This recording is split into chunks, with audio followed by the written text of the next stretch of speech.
Boa tarde, gente. Oi, na verdade, né? Não sei quando vocês vão assistir isso. Oi, pessoal. Oi, pessoal, tudo bem? Olá, pessoal. Hoje a gente está reunido, como prometido, então, para a gente trabalhar com o romance Lavoura Arcaica, do Raduan Nassar, né? Uma obra belíssima que foi escrita foi publicada em 1975 e que nós vamos fazer uma sequência assim. O Jean vai estar falando sobre esse contexto histórico da obra e sobre esse autor, que é um autor belíssimo, de uma literatura belíssima, pela qual eu sou apaixonado. E Lavoura Arcaica é uma obra que fica na estante da nossa literatura universal e eterna, com certeza, porque não há similar. Nunca vi uma obra dessa forma, nesse formato, com essa carga de tensão, inteligência, emoção. É uma obra perfeita, digamos assim.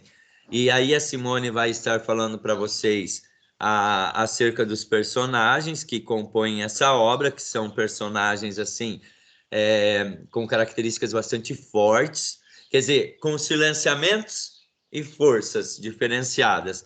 E a André vai estar, então, introduzindo vocês no enredo da obra, para vocês entenderem a sequência dos acontecimentos. E, por fim, eu vou estar tentando complementar com uma breve análise, um breve comentário sobre as significações que tem a obra, assim, que os nossos colegas aqui, os meus colegas também estarão já trabalhando, tá bom, gente? Então, agora, vou passar a palavra já ao Jean e vou ficar aqui, mas estamos todos aqui.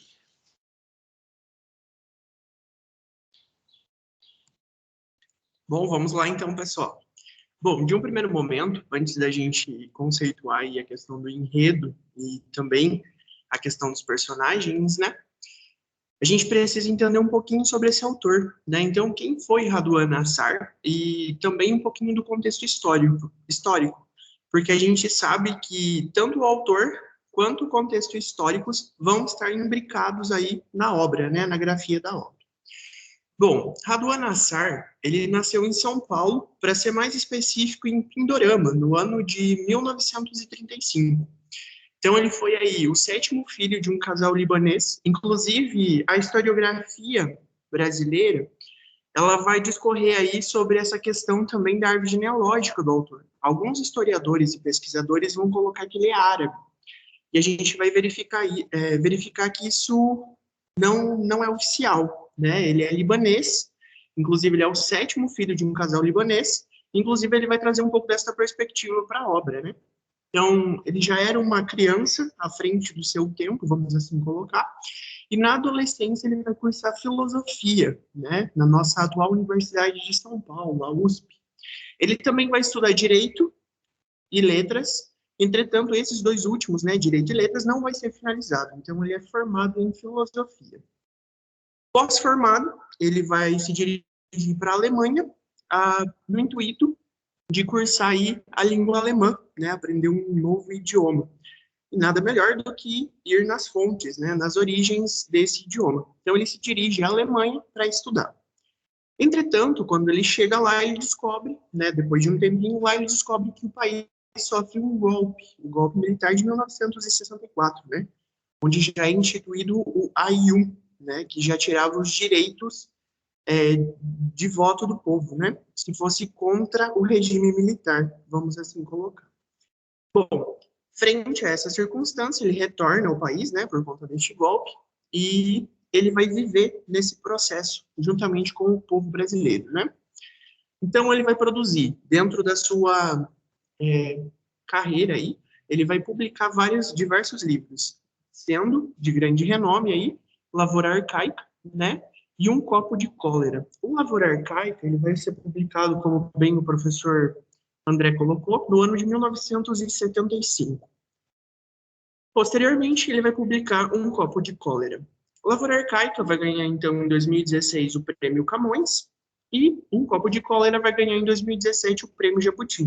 Prêmios muito conceituados dentro da área da literatura do nosso país. Atualmente, O Raduan Nassar, então, ele se dedica a uma fazenda, uma produção rural, em uma cidade interiorana, na cidade de São Paulo.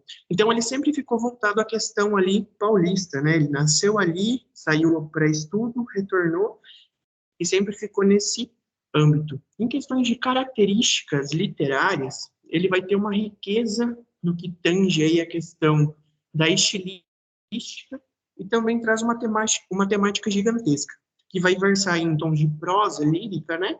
Ele também vai discutir muito questão de fluxo de consciência.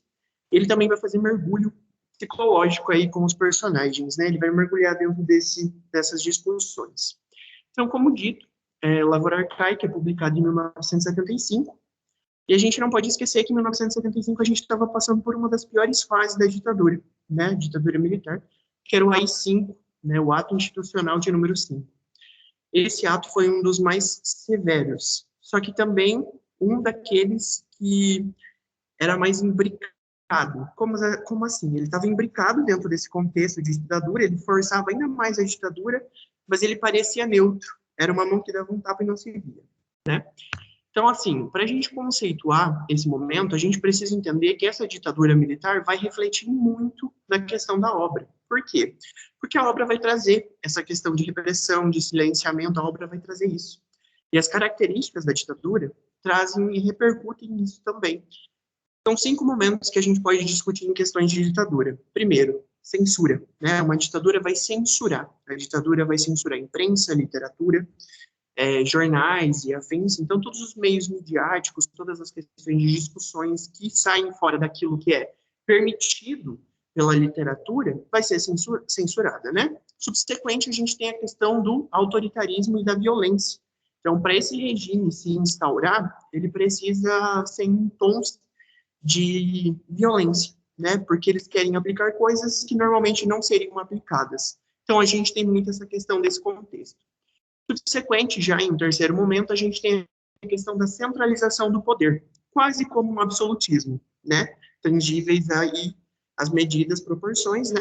E também a questão de contexto. A gente está falando de Brasil, né? A gente não está falando da Europa aí, século XVI, XVII, XVIII, né? Enfim, a gente não está trabalhando em contexto europeu, mas a gente pode fazer esse processo de comparação, né, cabíveis às medidas proporções. Mas é quase como se fosse, centraliza-se o poder nas mãos dos militares. Subsequente, a gente tem a cassação de direitos políticos, então, como bem já dito, né, todos aqueles que vão contra o regime que está sendo implementado são cassados, né, são exilados, são tirados de circulação. E aí, esse tirados entre circulação, vocês já podem imaginar, e, né, voltando à questão do autoritarismo, violência, repressão, tortura e afins. E a gente também tem a ilegitimidade, né, porque todo país que sofre uma ditadura militar, esse governo começa a ser ilegítimo, porque é um golpe de Estado, né? Então, a gente precisa pensar esse processo.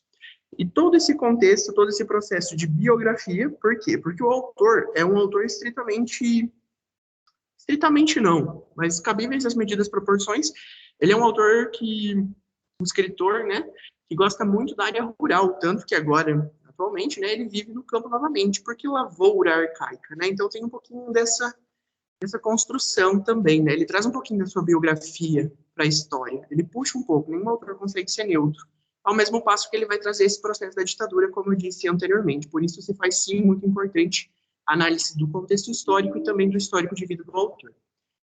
Subsequente, eu vou trabalhar agora com vocês uma questão, acredito que a professora André ou a professora Simone vai postar para vocês no grupo, a gente vai trabalhar diversas questões, né, com vocês hoje, acho que são 3, se eu não me engano, mas a questão no que tange aí mais a questão histórica vai se dirigir ao seguinte, que é a primeira, a questão sobre a FAG, né?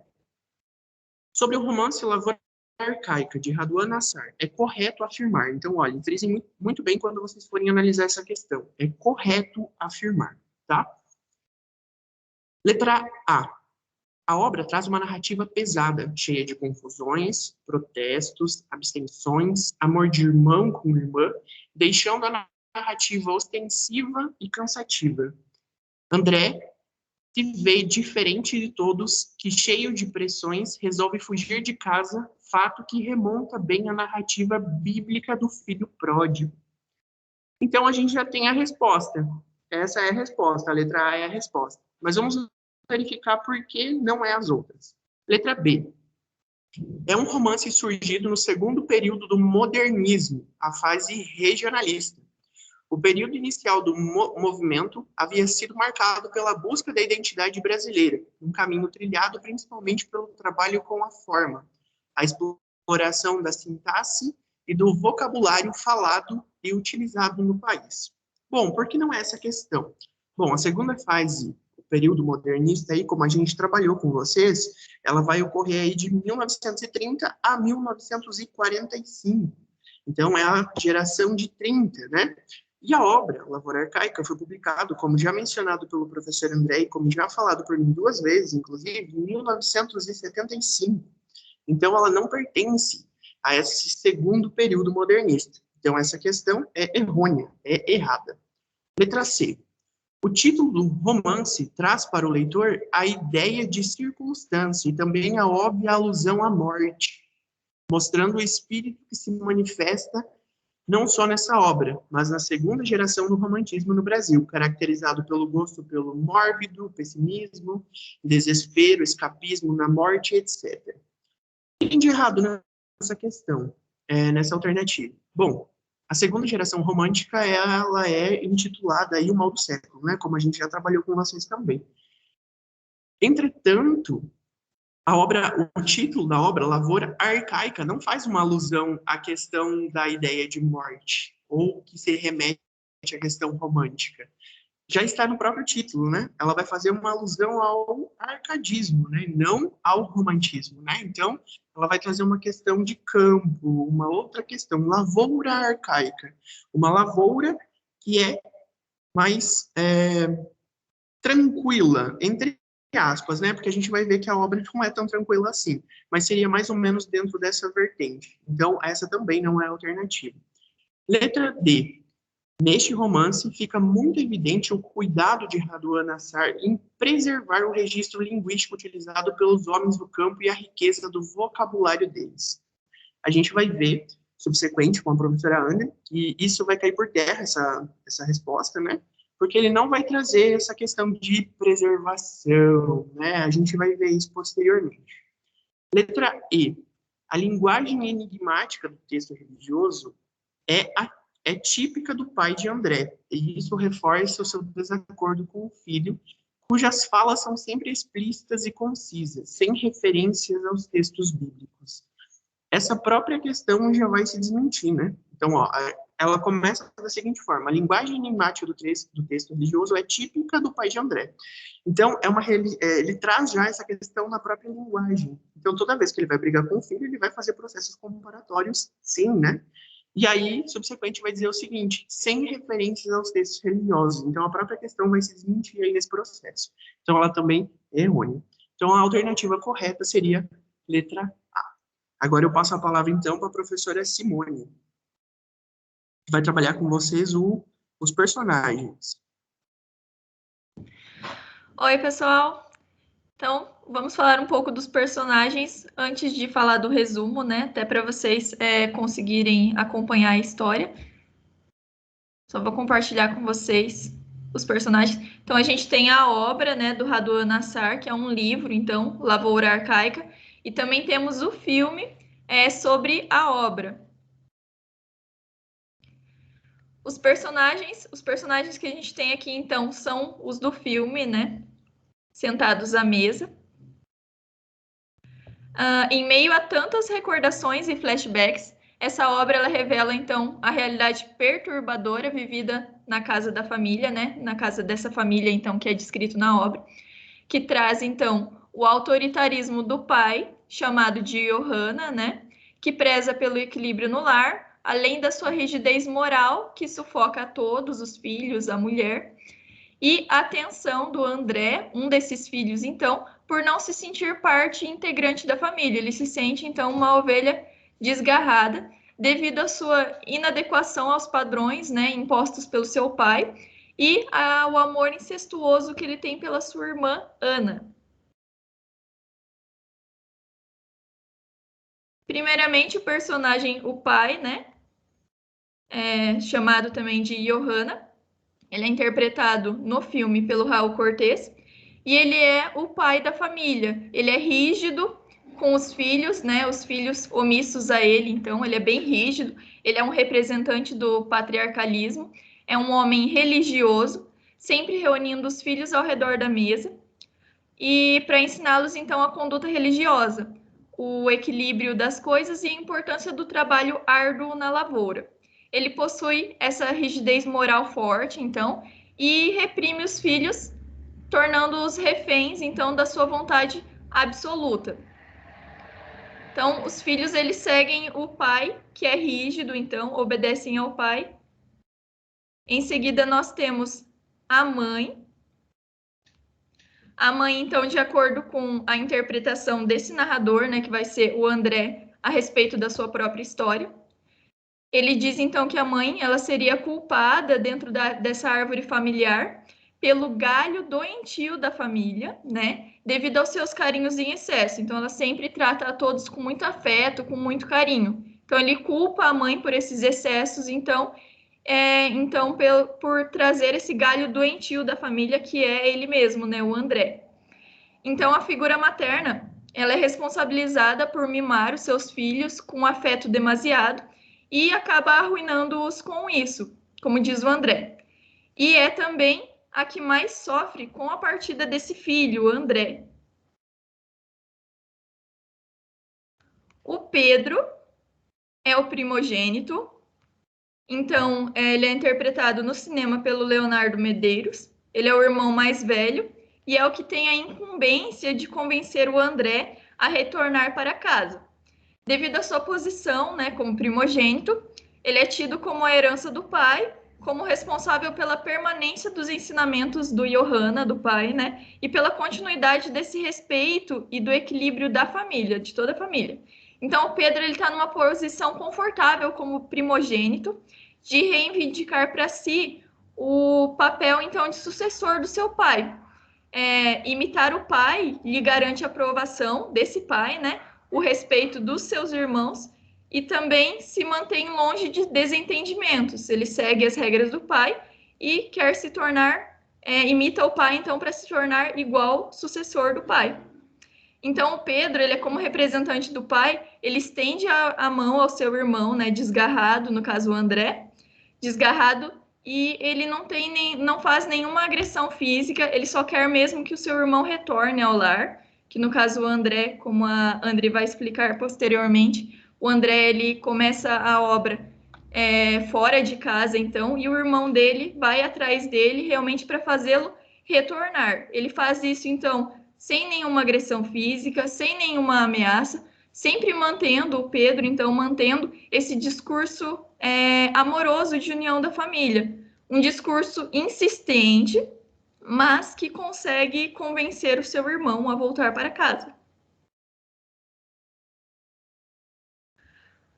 A Ana, mencionada anteriormente, então, ela mantém um amor por André, que também mantém um amor pela Ana, então, e ela é apontada pelo narrador como um dos principais motivos da sua fuga da casa da família. Então, a Ana seria esse principal motivo. A caracterização dessa personagem é ambígua, né? Porque em alguns momentos ela é descrita como uma pessoa devota, né? Sempre rezando, e em outros fica evidente sua sensualidade, bem marcada, né? Principalmente na festa da família, né? Que é um dos principais eventos, então, da trama, em que a jovem dança ao som das rodas musicais, então sempre sensualizando, né? E por último, dos personagens principais, nós temos o protagonista, no caso, que seria o André. Então, ele é feito pelo ator, então, Selton Mello. Ele é o personagem principal e é o narrador desse romance. Ele conta suas memórias na lavoura da família, seus desacordos com os ensinos e hábitos impostos pelo pai. Então, ele não gosta do que é imposto pelo pai, pela rigidez do pai. Ele é visto, então, como uma ovelha negra desgarrada, né? Como filho pródigo. Ele sofre por não se sentir pertencente à sua família e entende-se como um amaldiçoado por não se encaixar nos padrões do Johanna, que seria o seu pai, além de ser assombrado pelo amor incestuoso que ele tem pela Ana. Então ele nos informa que ele fugiu de casa, mas ele deixa pistas, né? Por exemplo, o irmão dele, o Pedro, consegue chegar nele, então ele é facilmente localizado e ele é reconduzido ao seio da família. De saída, ele nos informa que nos intervalos da angústia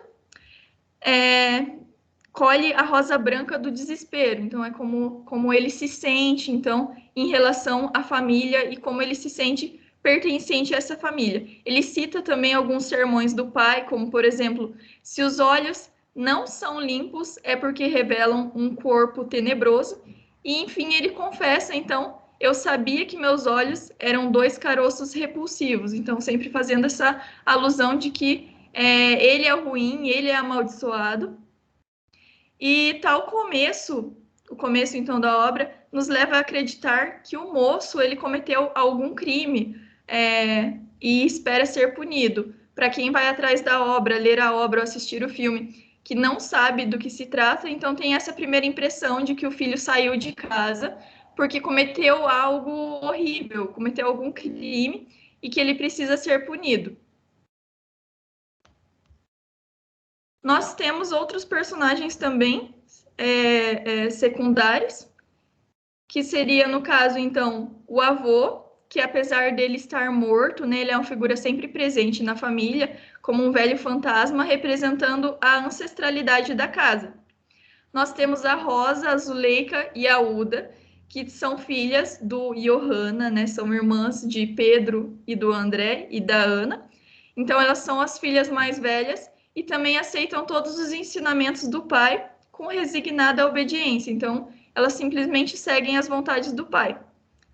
Elas possuem poucas falas e pouco espaço na obra.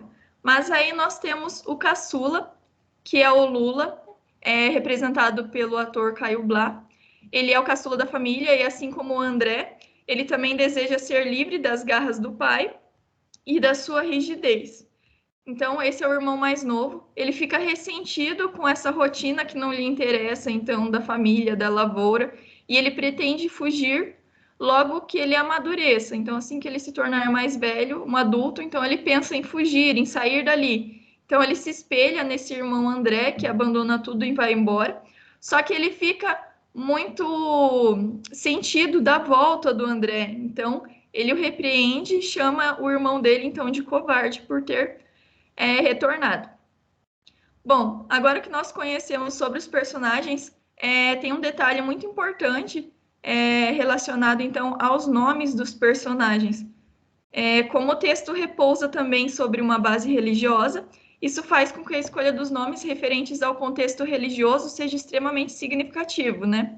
No caso, por exemplo, nós temos o André, o Pedro e o pai, o Johanna, né? Na Bíblia, nós temos que o André é o irmão do Pedro, irmão de Pedro, e ambos são filhos de João. João no hebraico, Johanna no hebraico, então ele quer dizer João. Então, seguindo realmente essa base religiosa, nós temos esses 3 nomes. O nome do André, do Pedro e do seu pai, que seria o João e Johanna, né? Então, no texto, o mesmo acontece, sendo que a correspondência dos nomes se verifica de forma bastante clara no nome desses irmãos. Então, enquanto o André é descrito, então, como um nome bíblico viril, forte, vigoroso e potente, carregando um nome de qualidade relativa ao homem, ao herói, né? O Pedro, ele seria, então, a pedra, referente à pedra, então, símbolo da força. E os dois são filhos de João, que consta no texto bíblico, mas que em lavoura arcaica, então, esse pai recebe o tratamento de Johanna. Talhado pelas mãos do pai, o primogênito, né, que seria o Pedro, ele reveste-se de energia humana, tornando-se servo das vontades paternas e mero repetitor das atitudes do pai. Ele perde a energia sagrada da criação, né, por causa do seu nome, e ficando incapaz de erguer o próprio templo, né, no caso, aquilo que ele é. Ele sempre segue, então, as vontades do pai e quer se tornar igual ao pai, né, ele o imita. Já a Ana, também um nome bíblico, deriva do nome hebreu Hana, que quer dizer graça. Então, é uma menina graciosa, né? Favorecida. E agora eu passo para vocês a palavra da Andre, né? Que vai trazer para vocês um resumo da obra.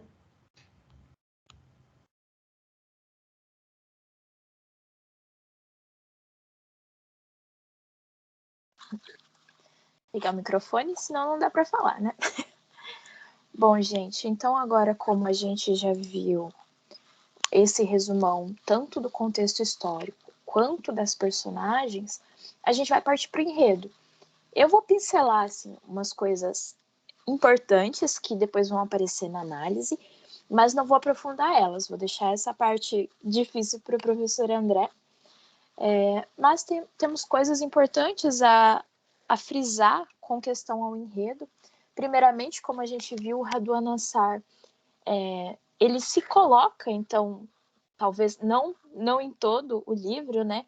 Mas a questão de ser proveniente de uma família libanesa com extrema rigidez e tradicionalismo, ele coloca isso no André, a questão de ser pertencer a uma família de 9 pessoas também está presente ali na obra, né? Porque a gente tem o pai, a mãe e os 7 filhos.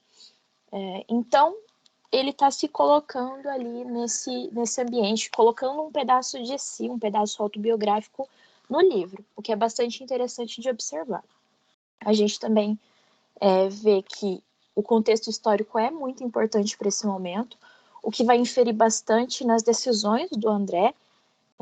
A obra é basicamente um discurso contra a repressão, mas a gente tem um momento ali de extremo tradicionalismo, de extrema ordem, no caso, né, representada ali pelo pai. Então, a gente pode transpor essa vontade do André de querer sair desse ambiente repressivo como o autor com a vontade de sair do ambiente repressivo da ditadura, mas isso é uma outra discussão. Então, pegando os personagens, a gente tem alguns pontos a se levantar. Primeiramente, a gente tem, então, a estrutura do romance. Como o Jean falou, ele é um romance lírico, então é uma prosa lírica, está escrito em prosa, mas ele tem todo um lirismo que vai fazer parte ali, que às vezes até fica complicado de entender o autor, o que ele está falando, o que ele quer dizer com aquilo. Tem algumas metáforas ali, mas o romance, então, vai ser dividido em 2 partes. A partida, que tem toda a narração sem linearidade por parte do André, do momento em que ele encontra Pedro, como a Simone disse, Pedro foi arrebanhar essa ovelha desgarrada da família, e mesclando aí, sem uma linearidade, com a narrativa de flashbacks do passado. E várias dessas coisas que o André narra constroem para a gente as motivações de ele ter saído do seio familiar. Posteriormente, na segunda parte, a gente tem o retorno. Então, a gente tem toda a narrativa ali da partida do André e temos a narrativa do retorno dele para o seio familiar. Como eu disse, não tem linearidade. Na estrutura do livro, a gente pode ver que em um capítulo o André está ali conversando com Pedro, se exaltando, ele se exalta em alguns momentos com Pedro, apesar de, como a Simone falou, o Pedro vir com amorosidade, ele tem um discurso repetitivo de que a família é o que importa, né? Principalmente porque é isso que os sermões do pai dizem. Mas o André se exalta às vezes com Pedro, ele conta alguns pedaços das motivações de ele ter saído para o Pedro ali naquele momento, no quarto da pensão em que ele se encontra. E no outro capítulo a gente tem um flashback, uma total assim, confusão da cabeça do André.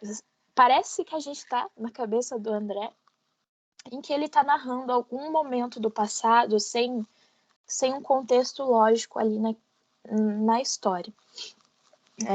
Mas então essa construção a gente tem no primeiro capítulo, já no início da história a gente tem o André deitado no chão, olhando para o teto.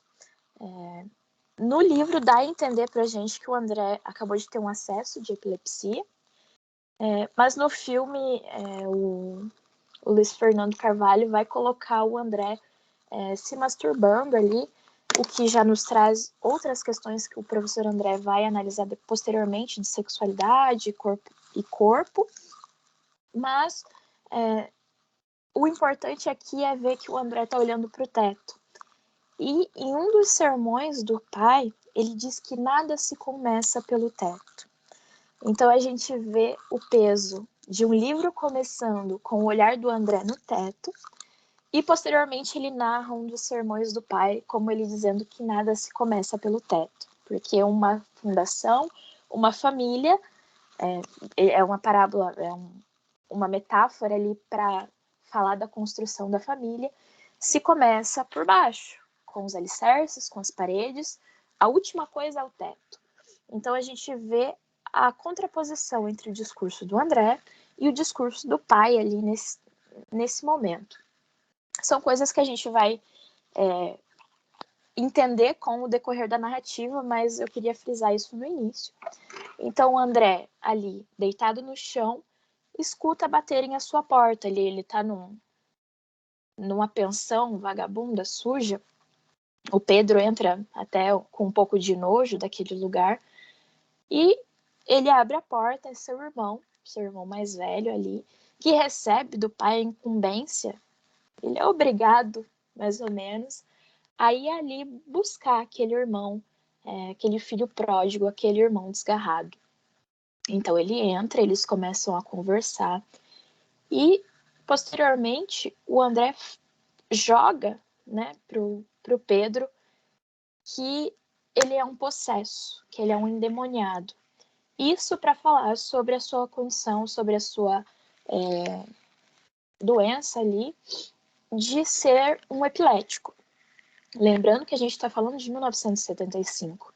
Então, naquele momento, não que hoje ainda não seja um tabu, mas a epilepsia, tanto quanto a esquizofrenia, favorecidas muito pelas representações de filmes de terror, eram mal vistas pela sociedade por conta da condição de ouvir as vozes, da tremedeira no corpo. Isso era considerado uma possessão demoníaca.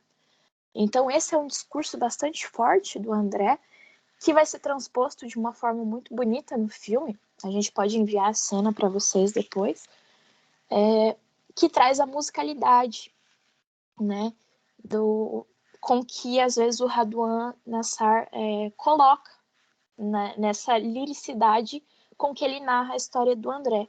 Então é uma representação bem bonita que foi colocada no filme de uma forma bem musicalizada, que ficou muito bacana. Então ele diz para o Pedro que a família seria, que ele tá ali buscando um irmão idealizado, porque no fundo eles não conhecem o André verdadeiro.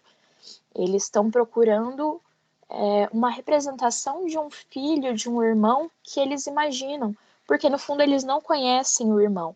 Nenhum deles nunca desconfiou que o André pudesse ser epilético. Eles consideravam o André ali na família um vagabundo, porque ele não se envolvia com o trabalho familiar, mas ele vai ser dado ali como um vagabundo pela família, e ele diz para o Pedro, então, nesse momento que eles se encontram, que ele é um epilético, um possesso, um endemoniado, por conta desses tabus das condições mentais. Então, a gente tem essa questão muito forte no livro, não vai ser a primeira nem a última. É a primeira, mas não vai ser a última que o André vai se referir a si mesmo como possesso, como endemoniado, como se... Ele, às vezes, até mesmo fala que ele tem esse diabo que ele carrega, que fica sussurrando coisas no ouvido dele. Então, ele tem tudo isso. E ele vai jogando, posteriormente, as lembranças.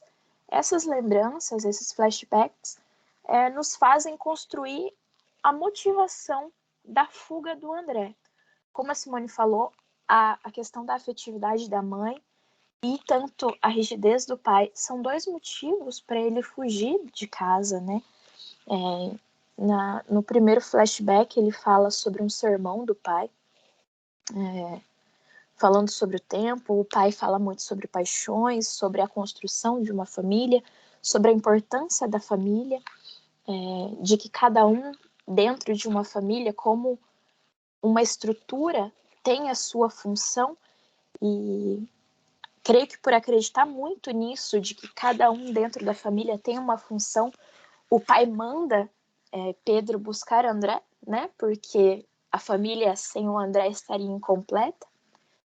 Então, André foge pela rigidez do pai, por essa austeridade do pai, pela incitação ali bastante tradicional. Ele quer que o filho trabalhe na lavoura, ele quer que o filho seja um modelo tanto quanto Pedro é. E a afetividade da mãe vem em contraponto, porque hoje, tanto quanto antes, né, a gente ainda tem essa questão de que uma menina deve ser feminilizada, deve ser feminina, né? Deve ser afetuosa, não pode ter trejeitos masculinos, não pode ser grosseira, né? E a gente tem a questão de que o menino deve ser austero, deve ser bravo, no sentido de bravura, deve ser corajoso. Então, a afetividade da mãe, ali principalmente nos 3 filhos mais novos, no André, na Ana e no Lula, vai influenciar bastante com que eles sejam até mal vistos pelo pai, com que esse amor, essa afetividade seja mal vista. E o André, apesar de amar a mãe, de gostar da afetividade, em algum momento ele a culpa por ele ser o que ele é, porque era muito mais fácil ele ser como Pedro, ele ser um filho modelo como Pedro, mas ele foi moldado pela afetividade da mãe. Então ele tem uma coisa ali, ele é sujeito às paixões, ele tem todo um envolvimento mais afetivo. Então, suprimido pela afetividade exacerbada da mãe e por essa austeridade e rigidez do pai, o André acaba se sentindo sufocado por essa família. Ele se sente sufocado pelo carinho, porque ele encara esse carinho como algo errado, se baseando no discurso do pai, mas ele também não aguenta a rigidez do pai, porque o pai coloca ele ali como inútil, ele não se sente pertencente. Creio que uma palavra-chave do livro seja pertencimento. Apesar de não aguentar essa rigidez, o que o André quer é se sentir pertencente à família. Ele quer se sentir útil à família. Tanto é que, já no final da primeira parte, ele diz para o Pedro que ele nunca pensou em sair de casa até que a ideia apareceu. Ele não planejou, ele nunca tinha pensado nisso antes, até fazer. Então, tanto com a questão do pai e da mãe vão afetar ele, mas isso ele ainda levava bem. Mas a gente tem, então, a questão do incesto, a questão do amor por Ana. Isso sim vai ser um ponto decisivo para a saída de André de casa.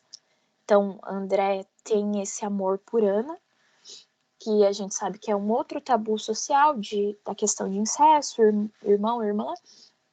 Então, André dorme com Ana, né? Eles têm uma relação sexual ali, em algum momento da história. Ele deseja Ana e a gente sabe que esse amor, né, é correspondido. Entretanto, a diferença entre Ana e André é que aparentemente a Ana não tem tanta coragem quanto o André, porque depois de ceder aquele amor, né, ela ama o irmão tanto quanto ele a ama. Depois de ceder aquele amor, ela se refugia na capela. Ela vai rezar com essa questão de arrependimento porque ela sabe que é errado ali, principalmente pelos padrões familiares bastante rígidos e religiosos que eles têm, né? Todos baseados no Alcorão ali,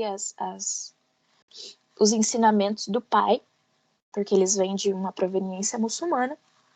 Então, ela vai se arrepender e se refugiar na igreja. E isso vai ser um momento de que o André fala que se a Ana não corresponder, ele não vai aguentar mais viver ali. Se esse amor não for correspondido para ele, ele não vai aguentar viver mais no seio familiar.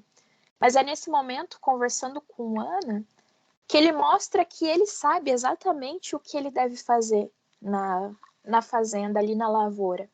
Ele diz que ele sabe como cuidar da lavoura, ele sabe como cuidar dos animais, ele tem instintos de proteger toda a lavoura, todos os animais, toda a família, e ele diz para ela que ele quer se sentir parte de alguma coisa. É nesse momento que ele externa esse sentimento de querer pertencer.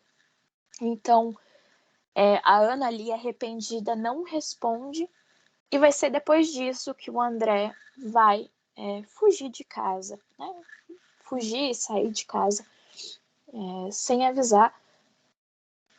Temos antes disso também a questão de que o André, antes de ceder a esses desejos pela irmã, ele procura prostitutas. Ele diz que é para acalmar esse demônio interno dele. Então, ele, das muitas prostitutas, ele guarda lembranças. Isso vai ressoar depois lá no final. Isso vai aparecer, vai ser um dos estopins pro epílogo, né? Ele guarda uma caixa com meias, com fitilhos de pescoço, com gargantilhas. Então, ele vai, primeiramente, amainar esse desejo dele ali com prostitutas. Ele diz para o Pedro que ele sai à noite da fazenda, que ele saía, né, para sanar esses desejos. A gente vai ter a narração também de uma cena bastante importante, que seria as festas familiares. Essa cena vai aparecer em 2 momentos. Vai aparecer no início, na primeira parte da partida, quando o André está se lembrando das festas familiares e das primeiras manifestações do desejo por Ana, que ele vai falar sobre as danças ali, e é o momento que a gente vai perceber que o André se exclui da família, né? Ele não se identifica com aquela festividade. É uma festa de fazenda, todos eles estão dançando em roda, e ele está isolado, sentado junto às árvores, no chão, com os pés na terra, só observando. E é nesse momento que ele observa muito a Ana, que ele presta atenção ali na Ana, e é o primeiro momento que a gente vai ter a manifestação do amor do André ali pela Ana na narrativa. No final, quando a gente tem a segunda parte, né, com o retorno, então o André cede aos pedidos insistentes do Pedro e aceita voltar submissamente para casa. Ele tem uma conversa com o pai, ele tenta expor as suas motivações, mas o pai não compreende. Ele diz que a narração, as frases do André, que a fala do André é extremamente obscura, que ele não fala com clareza, que ele se serve de muitas metáforas. E então ali no final a gente vai ter a transposição dessa mesma cena, porque o André volta para casa e a família organiza uma festividade para receber o André.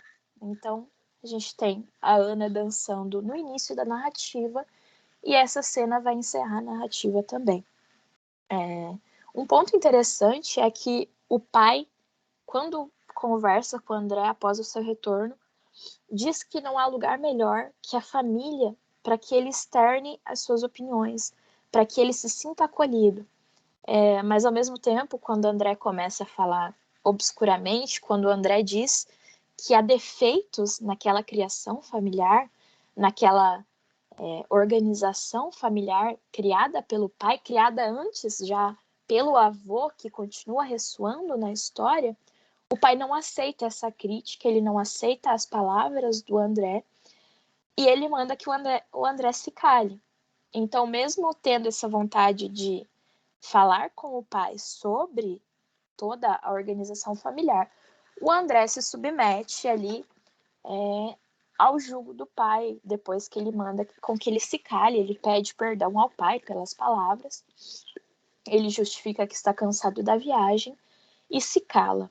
Então, o André sai daquele ciclo vicioso ali da lavoura, dos sermões do pai, e retorna da mesma forma com que ele saiu, submisso, sendo tratado como uma criança, como um vagabundo, como um inválido. E o Pedro acaba tendo que guardar esse segredo do irmão. Agora ele sabe que o irmão teve uma relação incestuosa com a Ana, ele sabe que o irmão é um epilético, né, um endemoniado, e ele volta com essa angústia toda no coração. No momento da festa, a Ana roubou as quinquilharias das prostitutas que o André guardava na caixa e vestiu. E ela aparece novamente a cena dela dançando. Então, em meio a esse turbilhão, o Pedro não aguenta, né? E ele vai falar com o pai. Ele conta a relação incestuosa e acaba por ter um final trágico, né? O pai possesso ali vai assassinar a Ana, porque ela foi uma motivação para essa quebra, essa ruptura no estilo correto da família, no estilo tradicionalista da família. Apesar de que o André também tem a sua parte de culpa, mas o pai culpa a Ana e assassina a Ana ali. Algo que não fica muito claro é: o pai morreu, o pai não morreu? No filme, eu vou passar a cena para vocês, são 3 minutinhos, peço paciência. Mas no filme, termina ali com o pai aparentemente morrendo. No livro, no último capítulo, no 30º capítulo, Raduan escreve: em memória de meu pai. Mas por ser uma linguagem um pouco mais clara que a do André, a gente não tem a certeza de Raduan escreveu, né? Raduan está se colocando ali e falando em memória do seu próprio pai, ou se a gente tem André escrevendo em memória do seu pai, que faleceu após a questão ali da Ana, teve um acesso nervoso e acabou falecendo tanto quanto a Ana, que morreu ali, assassinada pelo pai. Então a gente vai ter essas construções. Vou passar o vídeo, depois uma questãozinha rápida para vocês verem uma outra visão da obra em outra universidade.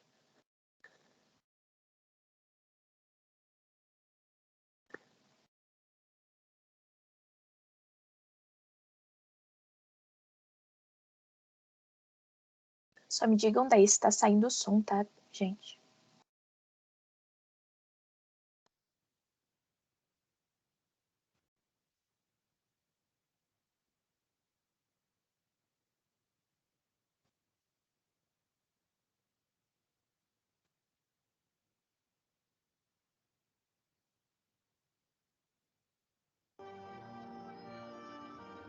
Foi assim que Ana, coberta com as quinquilharias mundanas da minha caixa, tomou de assalto a minha festa.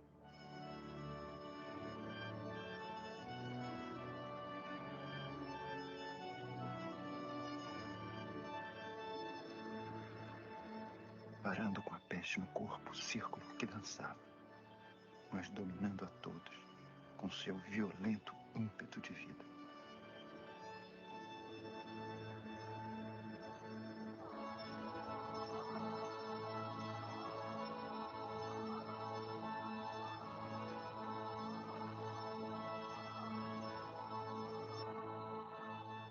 Ela sabia fazer as coisas, essa minha irmã. Sabia molhar sua dança, embeber sua carne, me atirando sem piedade numa insólita embriaguez. Me pondo convulso e antecedente, me fazendo ver com espantosa lucidez as minhas pernas de um lado, os braços de outro, todas as minhas partes amputadas se procurando na antiga unidade do meu corpo.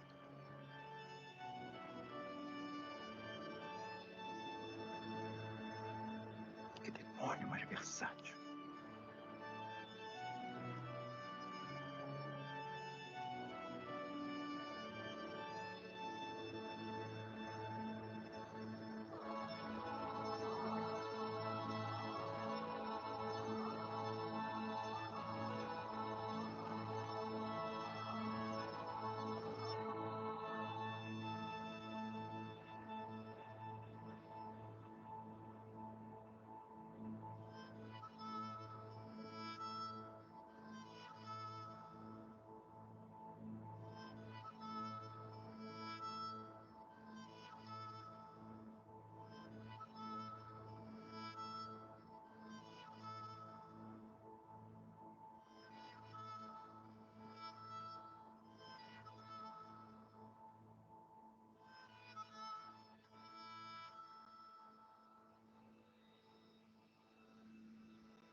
É uma cena muito bonita, apesar de ser bastante forte.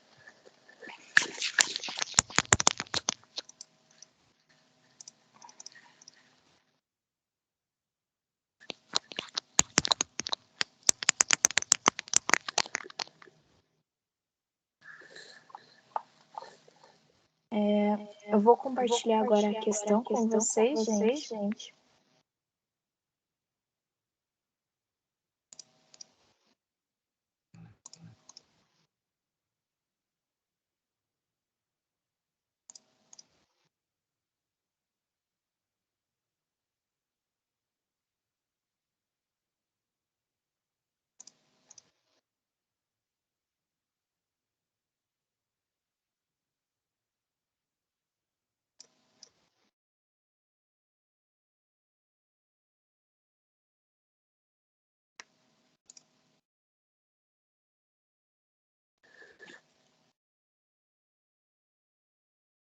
É uma questão que caiu no vestibular da UFPR em 2015. Como vários de vocês têm intenção de cursar medicina, né, e falaram que iam prestar para a UFPR, a gente selecionou essa questão para mostrar um pouquinho como a UFPR trata, como a dinâmica da UFPR, né? Então, a gente tem aqui, leia o capítulo 6 de Lavoura Arcaica, reproduzido abaixo. Desde minha fuga, era calando minha revolta, tinha contundência o meu silêncio, tinha textura a minha raiva, que eu, a cada passo, me distanciava lá da fazenda. E se acaso distraído eu perguntasse, para onde estamos indo? Não importava que eu, erguendo os olhos, alcançasse paisagens muito novas, quem sabe menos ásperas. Não importava que eu, caminhando, me conduzisse para regiões cada vez mais afastadas, pois haveria de ouvir claramente de meus anseios um juízo rígido. Era um cascalho, um osso rigoroso, desprovido de qualquer dúvida. Estamos indo sempre para casa. Vejam que aqui, apesar de o André ter essa vontade de sair de casa, de se distanciar daquela realidade, na mesma medida, ele sente que ele sempre está voltando para casa. Principalmente pela questão da influência familiar, né? A gente nunca vai conseguir se desfazer do que nós somos, pelo que nós somos formados. Nós somos um ser formado pelas opiniões, perpassados pela família, pela religião, pela sociedade. Então, a gente não tem como se dissociar disso. Então, considere as seguintes afirmativas sobre a narrativa de Radwan Nassar, publicada pela primeira vez em 1975. 1. Em Lavoura Arcaica, não há marcação temporal do narrado e a narração não segue uma cronologia linear. Como eu falei, não tem uma linearidade, a não ser no fim, que a gente tem certa sequência do retorno do André para casa. Mesmo assim, o tempo é uma das questões centrais da tensão entre pai e filho, entre a pregação da contenção, da paciência e da obediência, ao curso natural e soberano do templo pelo patriarca e a reivindicação do direito à impaciência e à urgência pelo jovem filho. Até pela questão da doença, do seu distúrbio, né? O André tem certa urgência em seu ser.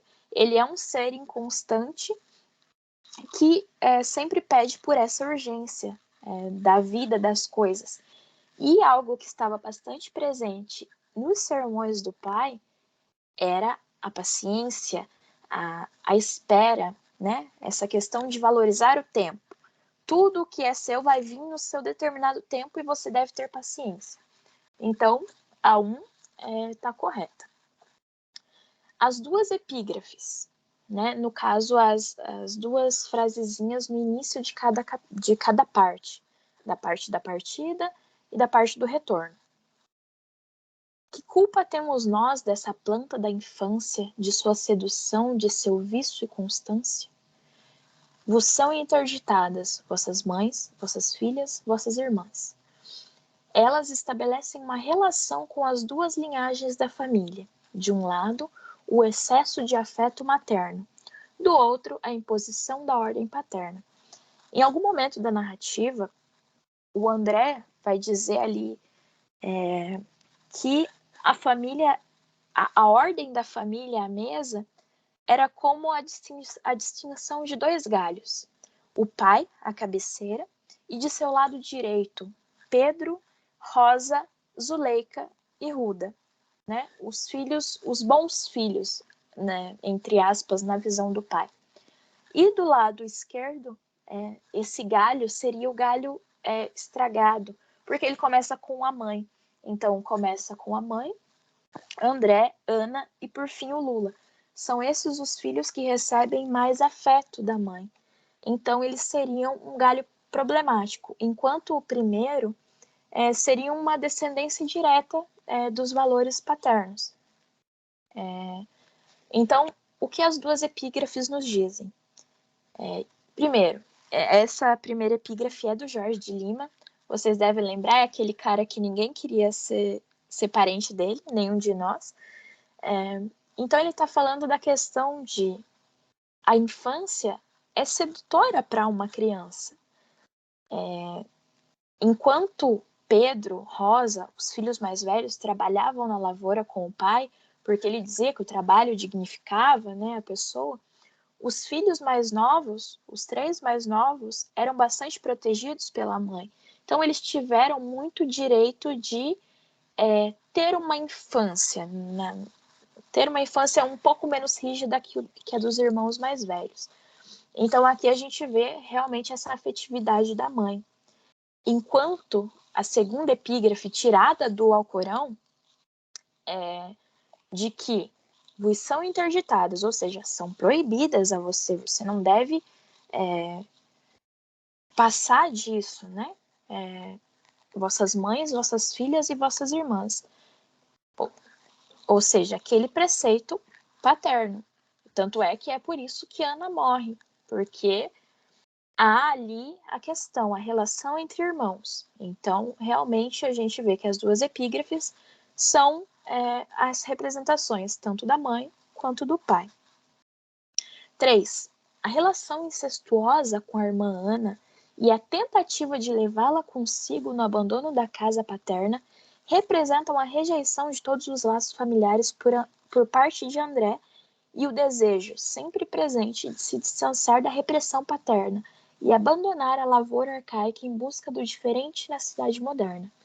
Não, a gente viu que não tem isso. Tanto é que André nunca pediu para que a Ana o acompanhasse, né? Ele implora para que Ana diga alguma coisa, para que Ana peça para que ele fique, né? Ele conversa ali com Ana, falando: Ana, se você me disser uma palavra de amor, eu ficarei. Mas se você me rejeitar, eu não vou conseguir me manter ali. Então, essa ideia de sair da casa paterna, ali, da casa da família, vai se dar depois da rejeição de Ana. Tanto é que ele não tinha essa vontade antes. 4. Estamos indo sempre para casa, mas o retorno é sempre diferente. A cena habitual da festa familiar da primeira parte reaparece no final, com mudança apenas do tempo verbal. Como eu disse, a cena ali da Ana dançando aparece no início, ela é narrada no passado, e a gente tem, então, a mesma cena, a roda de dança e a Ana dançando com a sua leveza, a sua graciosidade, agora em um presente, né? Dessa vez, no entanto, o fecho é diferente e trágico, pois o pai, símbolo da razão e do equilíbrio, cede à paixão e à loucura ao matar a própria filha. Exatamente, ali o pai, que era todo contido, austero, controlado, ele vai ceder a essa loucura e a raiva daquele momento por ter o conhecimento da relação incestuosa e matar a própria filha. Então, assinale a alternativa correta. E EAD. Somente as afirmativas 1, 2 e 4 são verdadeiras, porque a gente descartou a 3. Agora, espero que tenham entendido. Qualquer coisa vocês podem nos questionar pelo WhatsApp depois. Mas eu passo a palavra, então, para o professor André, que vai analisar o que nós não falamos.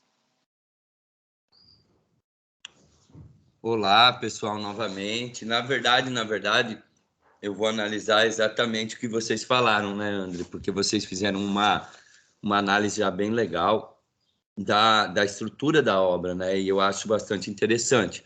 E um dos pontos marcantes, porque nós estamos falando, vocês estudaram aqui nas nossas aulas, nas aulas da André, da Simone, do Jean, estudaram o Guimarães Rosa, João Guimarães Rosa, e lá vocês tiveram a exemplificação de um tipo de textualidade diversificada e difícil, de difícil compreensão, uma obra poética, como nós costumamos dizer, né? Uma obra que não divisa a poesia e a prosa, ela parece que une é como se fosse uma poesia prosaica ou uma prosa poética, né? O tempo todo. Então, ali se dá a entrada dessa ausência de divisão entre poesia e prosa no romance, né? Que ocorre com o João Guimarães Rosa ali na geração de 45 para diante, né? E no caso do Raduan Nassar vai acontecer a mesma coisa, né? Ele estrutura a sua obra em torno de um linguajar bastante poético, diferenciado, tanto que ele era tido, antes do Luiz Fernando Carvalho gravar o filme, ele era tido como um romance transcendental, né? Que não tinha, assim, tanto uma imagética pautada na realidade em si. Por quê? Por causa da compreensão, a intelecção. Para entrar no intelecto da gente, para entrar como imagem no nosso cérebro, essa obra ela demora, você tem que remoer ela bem, você tem que ir se aprofundando e devagar na leitura, né? E a partir do momento que o Luiz Fernando Carvalho grava essa obra, filma, né, cria essa obra fílmica, então nós temos a visualidade, né? A gente consegue visualizar. Por isso que eu sempre falo, leia o livro, que é excelente para você entender o rigor de uma linguagem que, na verdade, parece não rigorosa, e depois assistam ao filme para vocês conseguirem captar melhor a imagem. Depois voltem a ler o livro, releiam o livro, porque ao reler a obra, aí você consegue ver mais e acompanhar mediante a leitura que faz o Luiz Fernando Carvalho, você consegue fazer a sua leitura depois, porque aí você já está crítico acerca, você já leu a obra, você já viu o filme, e aí você lê novamente. A diferença que há entre João Guimarães Rosa e Raduan Nassar é que o João Guimarães Rosa ele investe numa fala sertaneja cheia de neologismos, e o Raduan Nassar não. Sim, há de haver ali neologismos na Lavoura Arcaica, em outras obras dele, mas ele realmente, se tem neologismos, eles não têm digamos, a grandiosidade no sentido também de dificuldade mesmo que existe em João Guimarães Rosa. Então, o Raduan Nassar, ele cria uma obra que se dá pela paixão da linguagem. E toda a obra dele se refere ao discurso, à discursividade. Então, se você prestar bem atenção na obra, por que a linguagem é diferente? Porque ele cria um modelo, igual eu digo o José Saramago, em Portugal, ele cria um modelo de linguagem, de expressão no papel, gráfica, bastante diferenciada, né? Ele consegue fazer a gente ler, a gente criar mais fluência. Inclusive, eu acredito que a linguagem do José Saramago, ela causa em nós maior fluência na leitura, e a do Raduan Nassar também, mas é uma fluência enganosa, porque a do Raduan Nassar, ela vai deixando a gente se envolver, tanto que as imagens dificultam-se aos nossos olhos.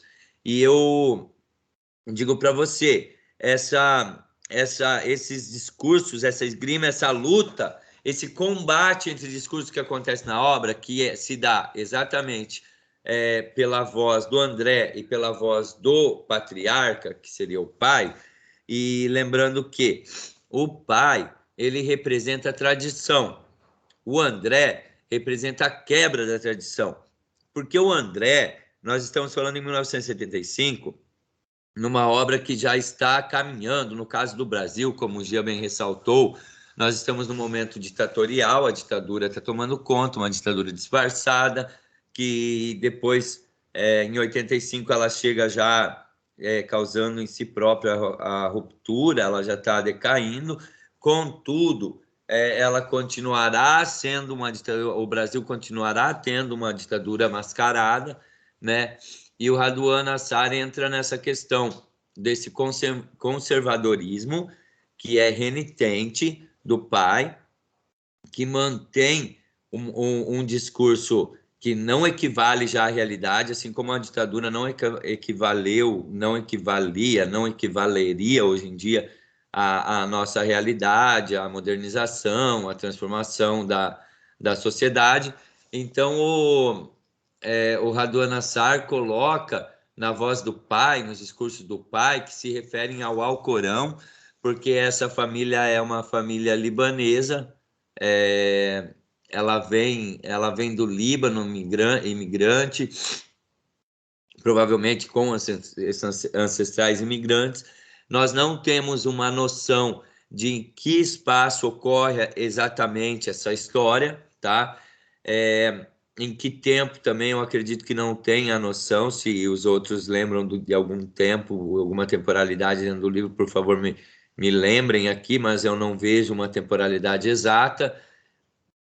É um espaço campal de lavoura, em que esses imigrantes costumavam viver. A imigração do Líbano, pelo menos, se a gente quer temporalizar ali a imigração, ela ocorre lá por 1880, quando o Brasil está passando atrasadamente, porque a primeira industrialização ocorre, a Revolução Industrial, em 1780, por aí para diante. Em 1840 nós já temos uma segunda industrialização. É claro que estamos a passos lentos, mas o Brasil muito mais a passos lentos. Ele já entra em 1880, ele começa a entrar nesse processo de industrialização. Ali começa a cair o modelo artesanal de fabricação das coisas todas, né? E o Líbano vem, porque em 1880 também ocorre a visita do Dom Pedro II, do imperador, à Síria, por assuntos comerciais, e o Líbano e Síria, eles se sentem mais livres para adentrar ao país, né? Buscando condições socioeconômicas aqui, né? E esse discurso, então, de toda essa imigração, esse discurso que demarca a palavra arcaica, né? O que é arcaico é atrasado, é enraizado, é antigo, é tradicional. E se vocês verem, essa obra ela segue mais ou menos a postura pós-moderna de Nietzsche, né? Do nietzscheanismo, dessa questão do Friedrich Nietzsche, o nosso filósofo alemão, que ele vai colocar que a tradição ela não realmente é algo de valoroso para nós, porque mediante a tradição a gente nunca renova, a gente fica sempre batendo na mesma tecla. Então nós não podemos progredir mantendo a tradição. Nós precisamos sim de ideias novas, de de realizar o novo. E esses discursos então do pai confrontam-se com esse discurso do novo, que é o discurso do André, que é uma personagem, como essa obra está inserida, claro, num período de pós-modernismo, essas personagens, elas estão vivenciando esse período, né? Dentro das ideias de Nassar. E o André, ele vem trazer o discurso da pós-modernidade. Esse discurso que, digamos assim, transgride normas, avança acima das normas. E a André, ela citou uma palavra que foi tabu, e eu acho que uma das principais questões que aparecem ali são as questões relacionadas ao tabu. Tanto que na obra Totem e Tabu do Freud, né, do psicanalista alemão Freud, ele vai trabalhar com essa questão dos tabus, dizendo que é algo de explosivo, de elétrico que existe dentro das pessoas. Justamente a forma como o André se mostra, né? E inclusive a forma como o Luiz Fernando Carvalho lê no começo, a André já citou, né? Em vez dessa epilepsia, ele se masturbando, mas sempre em questão de eletricidade, de elétrico, de tremor. Porque essa personagem encarna essa quebra de tabu, encarna tabus que estão dentro dela. Tabus são proibições, tá? Tabus são questões que ninguém quer tocar, ninguém quer tanger, as pessoas fogem de falar. Relaciona-se a incesto, homossexualidade, sexo em si, por mais modernizado que pensemos que estejamos, o sexo em si, ele é um assunto tabular, é um tabu, entende? E o que vai ocorrer ali são todas as questões que tangem, inclusive, ao incesto. Voltando um pouquinho à palavra lavoura arcaica. Então, nós temos o discurso da lavoura arcaica. A lavoura é o próprio discurso, gente. Por isso que tem tão poucos pontos. O ponto final apenas. É como se fossem alqueires de terra, extensões de terra. Lavouradas, com lavoura mesmo, com lavoura no sentido mesmo de plantações, de trabalho. Essa lavoura, esse acordar de manhã, ordenhar a vaca, também se serve nesse sentido, além de lavoura como extensão, que é o que mais propriamente se pode pôr. Mas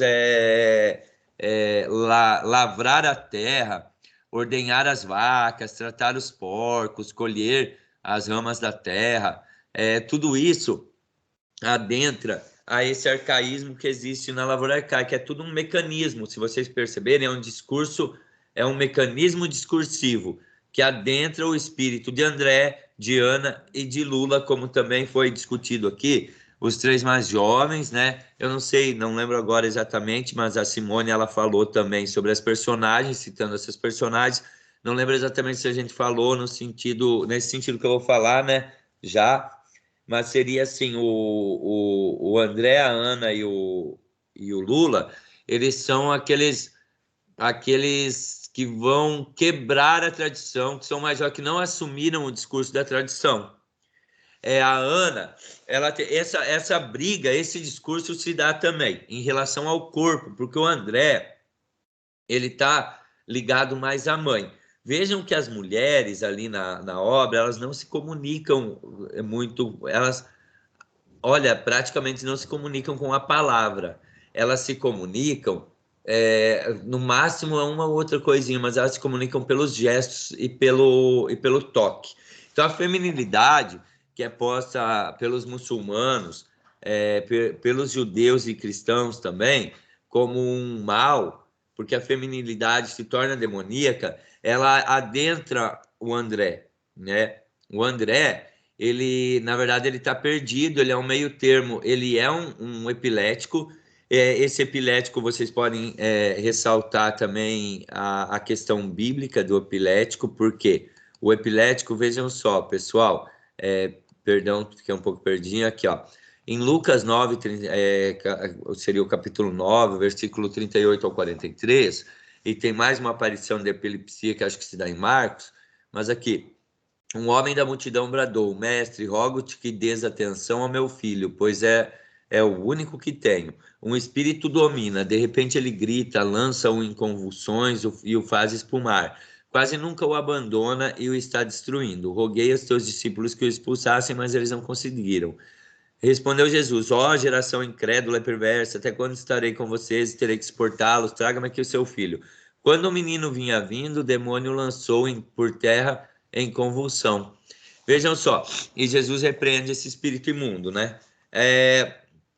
Então, se vocês perceberem, nós estamos falando exatamente de uma situação bíblica, e eu estou usando aqui a Bíblia, que é um discurso mais ligado ao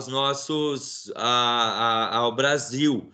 Mas ali nós estamos falando, então esse epilético é um ser endemoninhado para os antigos. E não é à toa que Raduan Nassar escolhe colocar o André como epilético, porque o André encarna esse discurso, né?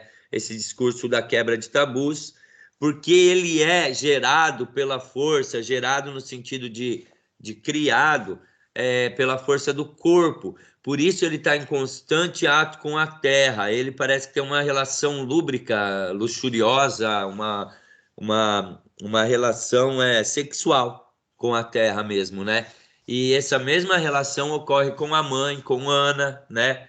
E ao final, isso eu já vou só supor, tem algo estranho que ocorre entre ele e Lula, né? Vocês lerem o livro, vocês vão perceber que fica algo bastante estranho entre ele e o Lula, que parece que também está encarnando, parece que ele passa, e parece via ato sexual, eu não sei, mas parece que ele passa ao Lula essa sina de levar avante essa ideia do epilético, essa ideia da lavoura arcaica ser destruída, né?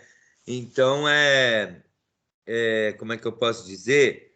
Como é que eu posso dizer isso? Então, assim, é uma luta constante, é uma batalha entre discursos.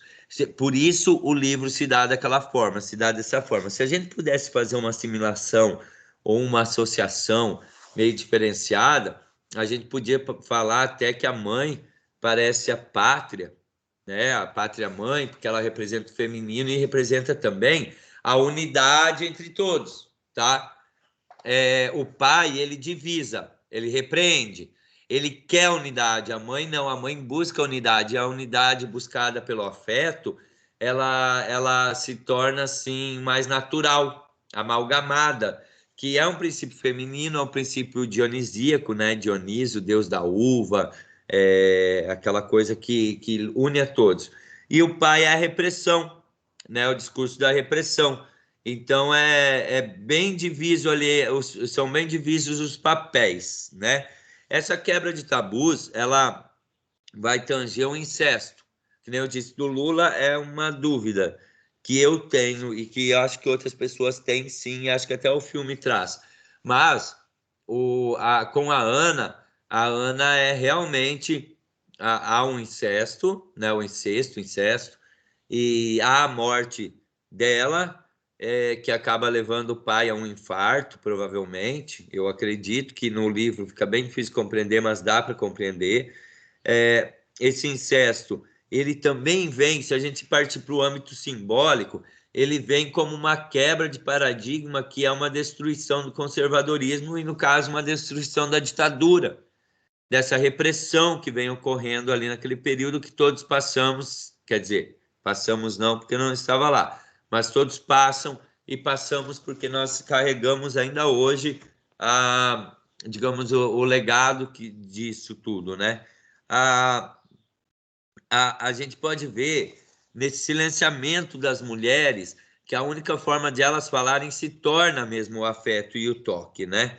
É uma coisa bastante interessante de se ver. E o André, ele como o pós-modernismo, pessoal, ele vem naturalmente, tá? Mas vem como hoje nós chamamos de pós-modernismo. O que vai ter? As pessoas perguntam o que vai ter depois do pós-modernismo? Pós-modernismo? Não sei. Mas isso que nós chamamos de pós-modernismo, a principal característica dele bom, poderíamos citar o Bauman com a liquidez das relações, porque todas as relações são líquidas, elas se diluem, elas desaparecem, elas são rápidas, WhatsApp, papum, papum, papum, não existe mais uma raiz, uma firmeza nisso. Não estou falando que é certo ou errado, estou comentando. E tem a questão da fragmentação do sujeito, que é o quê? O sujeito estilhaçado em pedaços. Você não sabe para onde ir, você não sabe como voltar, você não sabe quando entrar nem quando sair, porque tudo está muito confuso dentro de você. Já não existe verdade. Tipo, você não acredita mais, você pode até ter uma religião, mas você questiona a religião. Houve um momento que não se questionava, e aí que tá. O pai, ele não é questionado por uma parte da família, e outra parte questiona, que é essa parte de uma nova geração que está surgindo. E o legado vai continuar com o Lula. O Lula não se contenta dele ter voltado, o André ter voltado, e vai partir. E vai fazer a trajetória. Porque depreende-se, e a gente não sabe, né, o que vem, depreende-se que o André falhou. Ele vai querer buscar raízes, né? O destino do André que seria ou firmar raízes ou se matar, né? Eu acho que ficaria aí, se isso ficar claro pela saída do Lula. É claro que vocês não vão responder uma pergunta do vestibular, o André queria se matar? Não, sim, não tem nada a ver, né? O André, ele quer sentir-se parte, como o André falou, mas parte de um mundo que já não lhe pertence. E aí, ele, com certeza, quando algo passa a não pertencer mais a você, você não consegue retornar a ele, é impossível. E isso até a história mostra, se você vê o Renascimento, depois a Contra-Reforma tenta barrar o Renascimento, que nós temos aquele período do Barroco daí. Mas logo após o Iluminismo já retoma o Renascimento e não tem como firmar. Isso são coisas naturais que vão se dando, né?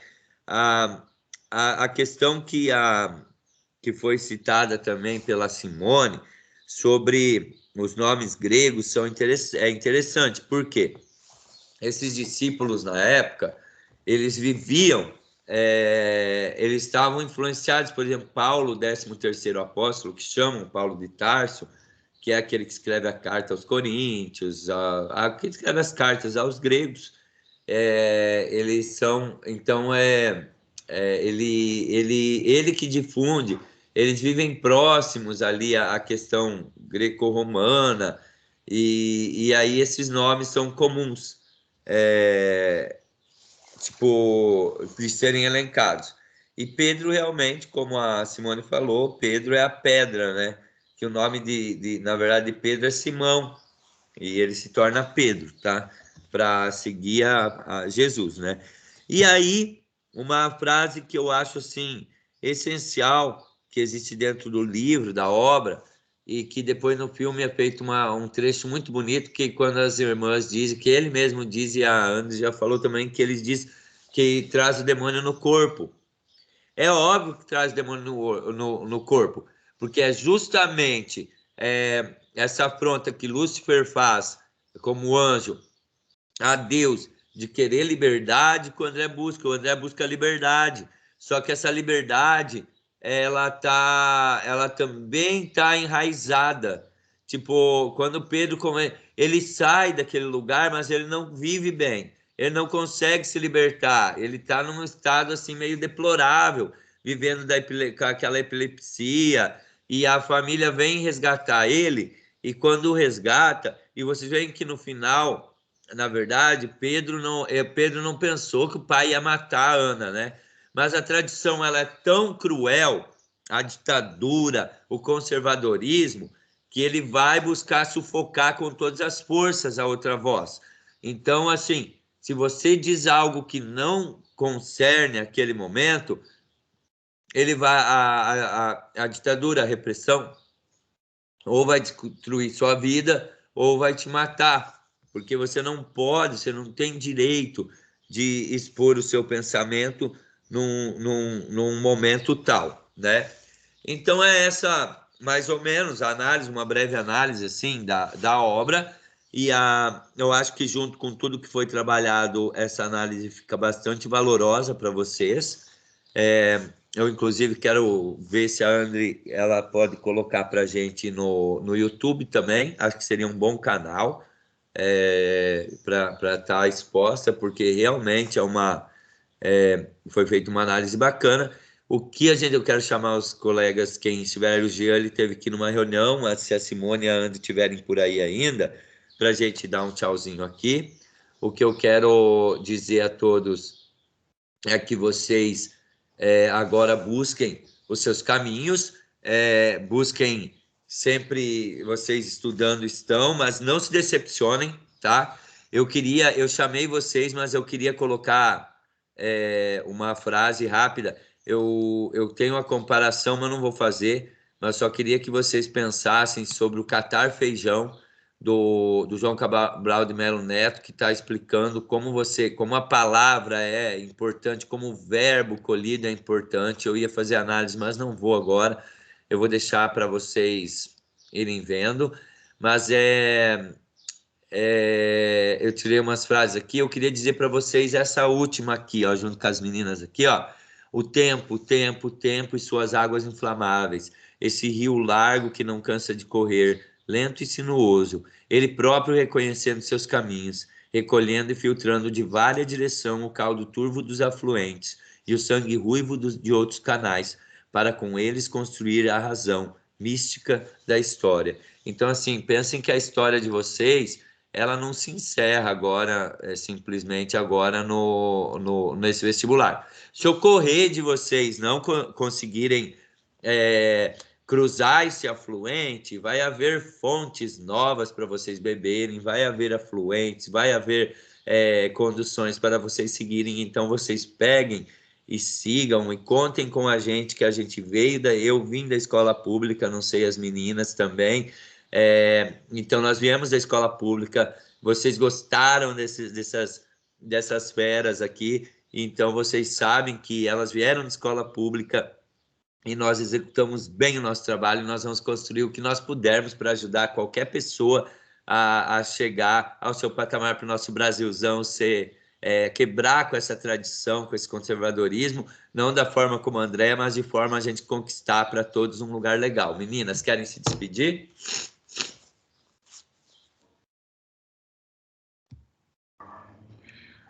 Bom, quero agradecer a André, o Jean e o professor André por se disponibilizar, né, a fazer esse trabalho que eu também achei maravilhoso. Tem muitas dessas obras que eu não conhecia também, tive a oportunidade de conhecer junto com vocês e desejar boa sorte para vocês no vestibular, nos vestibulares, né, quem for fazer mais de um.